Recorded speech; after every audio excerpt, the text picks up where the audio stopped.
الحمد لله الحمد لله نحمده ونصلي على رسوله الكريم أما بعد قال الله تعالى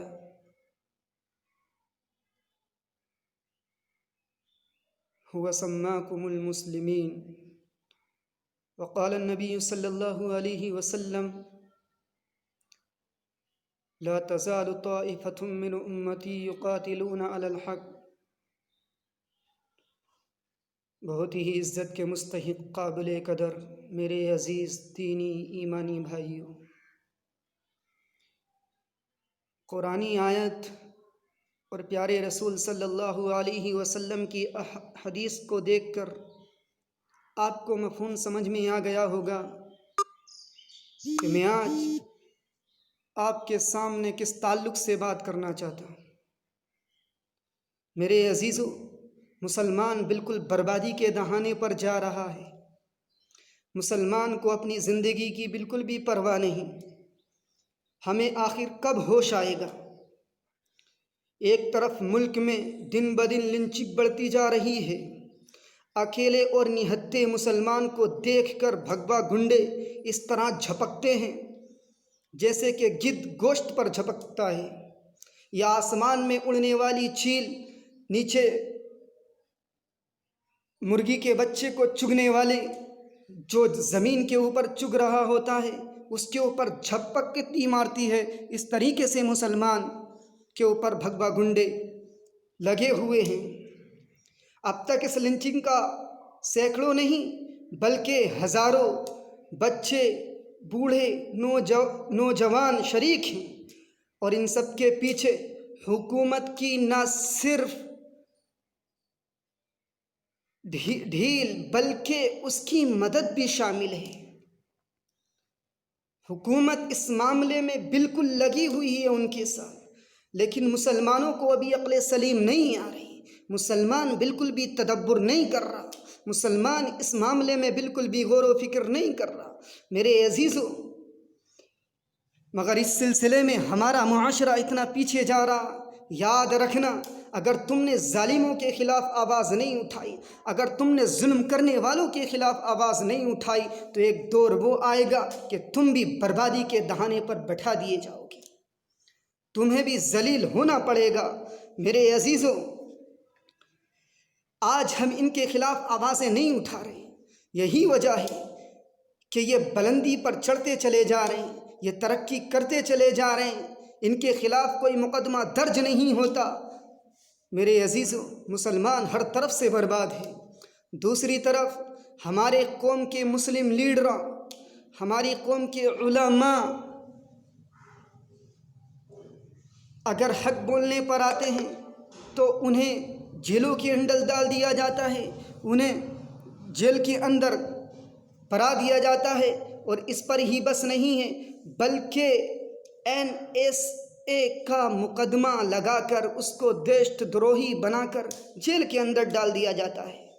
یہ سلسلہ ڈاکٹر کفیل سے شروع ہو کر شرجیل امام اور اعظم خان اور ان کے پریوار اور ڈاکٹر ایوب سے لے کر خالد عمر تک آ پہنچا ہے۔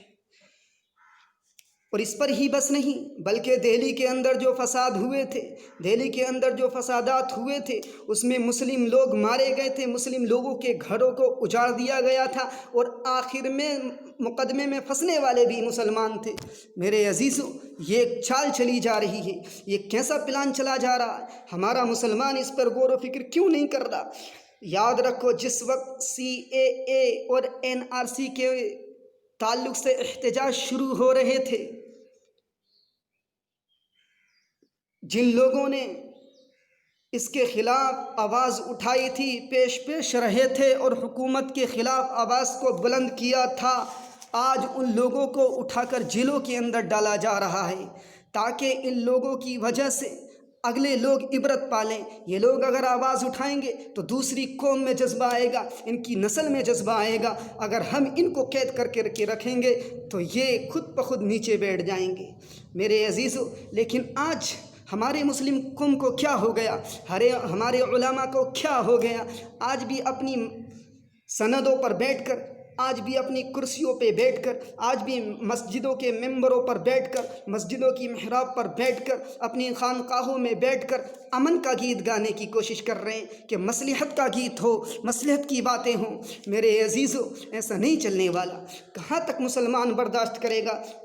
میرے عزیزو، آپ جانتے ہیں یہ وہی لوگ ہیں جن کو جیلوں کے اندر ڈالا جا رہا ہے، جو تمہارے وجود کے لیے لڑے تھے، جو ہمارے وجود کے لیے لڑے تھے۔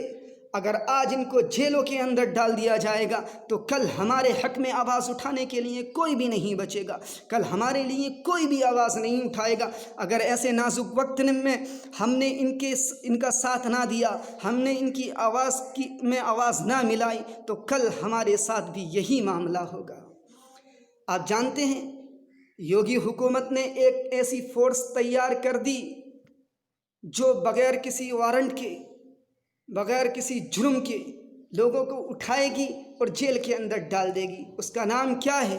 اس کو نام دیا گیا UPSSF۔ یہ بغیر کسی وارنٹ کے لوگوں کو اٹھائے گی اور جیل کے اندر ڈال دے گی، اور کورٹ بھی اس میں مقدمہ نہیں کرے گا۔ بتاؤ، کورٹ بھی مقدمہ نہیں کرے گا تو ہم کہاں جائیں گے؟ میرے عزیزو، میرا سوال یہ ہے کہ آخر یہ یوگی حکومت اور مودی حکومت کیا چاہ رہی ہے؟ ہم سے کیا چاہ رہی ہے؟ کیا اس سے قانون ویوستھا درست ہوگی، یا پھر سارے جرائم جڑ سے اکھاڑ کر کے پھینک دیے جائیں گے؟ میرے عزیزو، یہ تو وقت آنے پر ہی میں بتاؤں گا یہ کیسا پلان چلا رہے ہیں۔ میرے عزیزو، سمجھنے کی کوشش کرو۔ آج اگر آپ نے مسلمانوں کے لیے آواز نہیں اٹھائی، آپ نے مسلمانوں کے لیے نہیں لڑا، اللہ کے رسول نے تو فرمایا لا تزال طائفۃ من امتی یقاتلون علی الحق۔ میری امت کے اندر ایسی قوم رہے گی، میری امت کے اندر ایک نہ ایک ایسا مجاہد رہے گا جو حق کے لیے لڑتا رہے گا، حق کے لیے آواز اٹھاتا رہے گا، ظلم کے خلاف آواز اٹھائے گا، حق کو سامنے رکھے گا، قرآن کی پبلسٹی کرے گا، قرآن کو لوگوں کے سامنے پیش کرے گا۔ میرے عزیزو، اللہ کے رسول کی تو یہ زبان تھی، لیکن آج ہم کہاں گئے؟ ہم نے رسول پاک صلی اللہ علیہ وسلم کا دامن کیوں چھوڑ دیا؟ ہم نے پیارے آقا صلی اللہ علیہ وسلم کی سنت کا جنازہ کیوں نکال دیا؟ سمجھنے کی کوشش کرو اور سمجھو کہ آج مسلمان بہت نازک موڑ پر چل رہا ہے۔ اگر ہم نے اپنی آواز کو بلند نہیں کیا، آج ہمارے رامپور کے لیڈر جو مانیہ اعظم خان کے نام سے جانے جاتے ہیں، ہم مسلم کی ایک آواز ہے، ہم مسلم کی ایک پہچان ہے، ہم مسلمانوں کے لیے ایک مرد مجاہد ہے، آج وہ جیل کے اندر ہے۔ آج ہم اتنا نہیں کر سکتے کہ ان کے لیے آواز اٹھائیں، ان کے لیے اپنی آواز کو نکالیں، ان کے لیے احتجاج کریں؟ میرے عزیزو، جب اپنے پر آتی ہیں تو سب بول جاتے ہیں۔ NRC کے موقع پر آئی تھی بات تو سب نے احتجاج شروع کر دیے کہ نکالنے کا ہمارا مطلب وہ آ گیا، ہمارا دور آ گیا کہ ہم نکالے جائیں گے۔ لیکن حدیث تو کہتی ہے المسلم اخو المسلم، مسلمان مسلمان کا بھائی ہوا کرتا ہے۔ تو کم سے کم مسلمان کے ہونے کے ناطے، ایک بھائی کے ہونے کے ناطے اس کے لیے آواز اٹھاؤ، اس کے لیے آواز کو رکھو۔ جاؤ کوٹوں کے اندر درخواست کرو کہ اعظم خان کو رہا کرو۔ اس کی غلطی کیا؟ کیا صرف یہی غلطی ہے کہ اس نے مسلم قوم کو یونیورسٹی کے شکل میں اتنا بڑا ادارہ دے دیا؟ کہ اس کی یہی غلطی ہے کہ BSc بورڈ کے 4 اسکول بنا کر کے رامپور کی سرزمین پہ کھڑے کر دیے؟ کیا اس کی یہی غلطی ہے کہ اس میں مسکین اور یتیم بچوں کو فری پڑھایا جاتا ہے اور ان کا خرچہ دیا جاتا؟ میرے عزیزو، آواز کو اٹھاؤ۔ بس میں آپ سے یہی اپیل کرتا ہوں، اللہ تبارک و تعالیٰ تمہارے اندر بھی اور میرے اندر بھی آواز اٹھانے کا جذبہ عطا فرمائے، اس باغی حکومت کے خلاف بولنے کی ہمت اور طاقت عطا فرمائے۔ وما علینا الا البلاغ۔